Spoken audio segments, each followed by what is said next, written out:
This week's film is, we're a little late to the party, but we're talking about A Ballad of Songbirds and Snakes, a prequel to the Hunger Games trilogy or quadrilogy, depending on the medium you are talking about.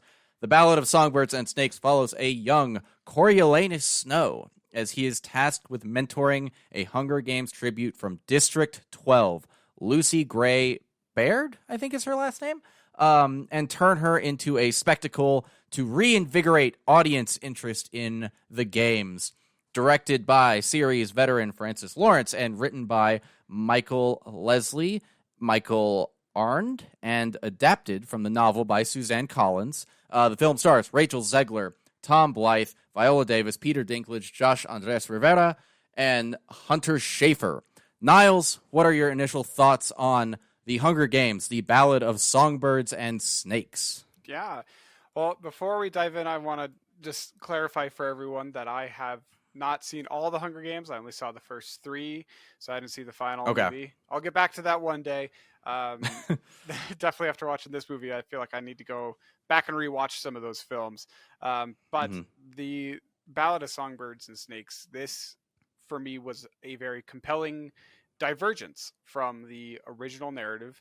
Uh, I feel like it flips the perspective on its head. If you're familiar with the original series, it's all about Katniss Everdeen and her kind of struggles in District 12 against the capital, against the government, basically everyone who's kind of running the show up there.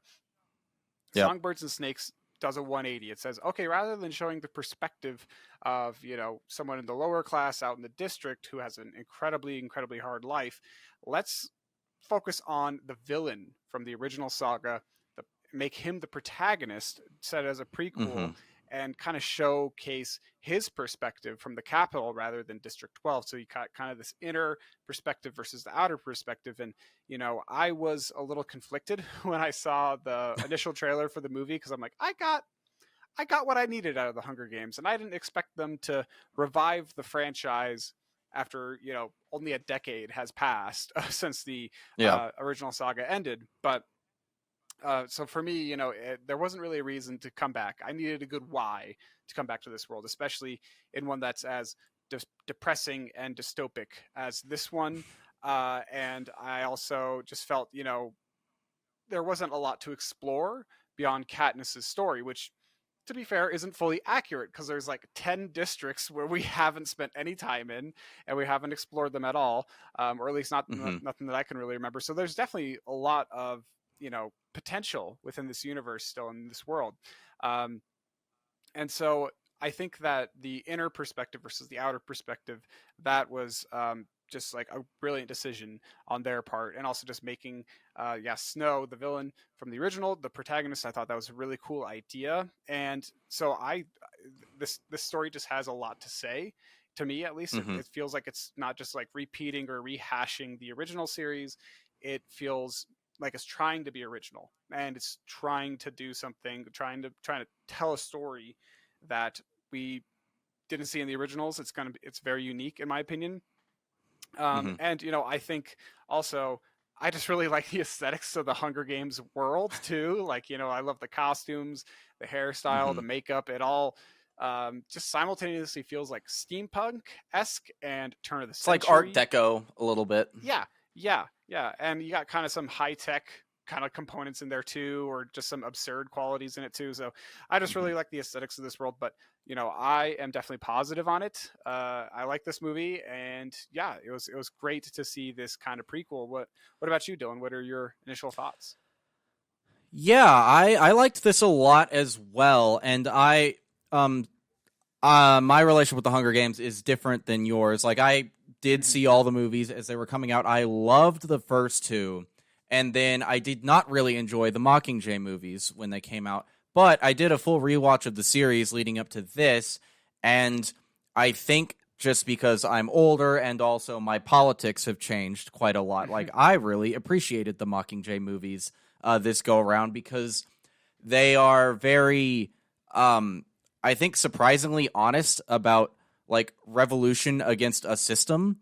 And there's and I'll talk about this later on, but it's like there's a point in one of the movies, I think it's in one of the trailers for like Mockingjay Part 1, where Katniss is saying like the enemy is Snow and he poisons everyone and everything and we have to defeat him, and it just reads as so childish and ignorant. And then at the end of the movie, she's like realized like, yeah, he's bad and he needs to be defeated, but this is bigger than just one guy. One guy doesn't perpetuate something like this for almost a century, and that is a big part of why I really appreciated Mockingjay on a rewatch, and why I appreciate this as well, as I'll get more into in spoilers, because like when I was first watching it, I kind of had the image of like, oh, this is how a good person becomes a bad person. That's what this movie is about. It's like he was a nice guy until something happened, and then he became a mean guy. And and it's not really that. It seems like it is but then you have to remember the story is from Snow's perspective. We're in his head, seeing things through his eyes, and remembering that, and I'm excited to rewatch this eventually and be more attentive. I think the narrative will be much more compelling on a rewatch, actually. But I really loved seeing this universe and the Hunger Games specifically at this much earlier and more low-tech era with the games, at least, because, like, remember in the original ones, like, the arenas are these huge, elaborate things, and in this, it's an arena. Like, it is just a big thing that they can compete in. And I thought that was really interesting. And just seeing the comparison and how the impact of events in this movie like lead to the Hunger Games that we see in the originals was pretty wild. I also thought the idea of the audience in the Capitol just not really engaging with the Hunger Games, and that they basically have to create a narrative marketing program for the games was really interesting. Because, like, and kind of realistic, like, even if you're a piece of shit, it would be kind of off-putting to just watch a bunch of children kill each other in an arena. Like, you have to be sold on that in order to engage with it, I think. And that was a really interesting premise for me. And I think the main relationship between Snow and the tribute he is meant to mentor, Lucy Gray, played by Rachel Zegler, worked really well. And both Blythe and Zegler do a great job of playing off of each other, so that it's like the relationship feels genuine a lot of the time, but you never quite get a full read on where they are with each other. And I really thought both the writing and their performances really played into that really well. But yeah, I liked it. I like the art direction as well. I would say if you like the Hunger Games, you'll like this. I would agree. And if you don't, I don't know. You know? Yeah. Maybe people who don't like the Hunger Games wouldn't like this, but it's a pretty good movie, I would say, and it definitely justifies its own existence in a way that not all prequels manage to do.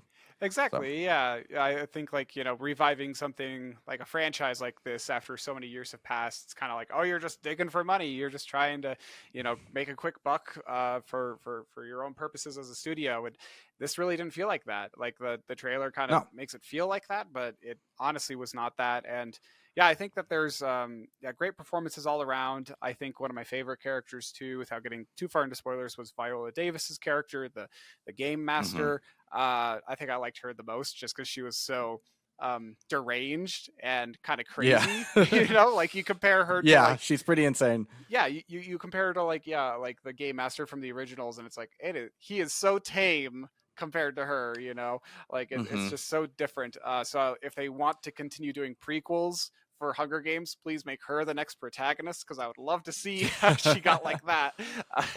Well, I think too what you just said kind of speaks to the like scary nature of this universe. It's like in this era, it takes someone who is a little bit deranged and very clearly cruel to run the games like this, but by the time the original movies take place, just a well-tempered, very personable on TV guy can run the competition for children to kill each other. It really adds that element of normalizing violence.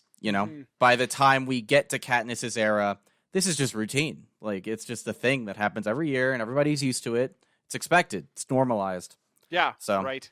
Well, I think there's a lot of different comparisons you can make it to, like our modern world too. Kind of what you were talking about with mhm, the marketing campaign. Basically, it's like you need to get people invested in this, or else or else it's going to fade out and it's going to fizzle out, and the Hunger Games will be no more. And I feel like you can see some kind of parallels with that with some of the modern day sports, like the NFL. It's like we all know mhm, this is a horrible sport for the players. Like they're getting like head injuries. It's going to like basically put them into an early grave because like they're killing themselves slowly on the field, but we're like, yeah, fucking go, like run that ball down the field and shit. And like but it is because of the marketing too that just like continues to mhm, drive people to engage with this sport and keep up with it. And if it wasn't for the original days of like the NFL and its like early conception, we would not be in the situation we are today with the sport.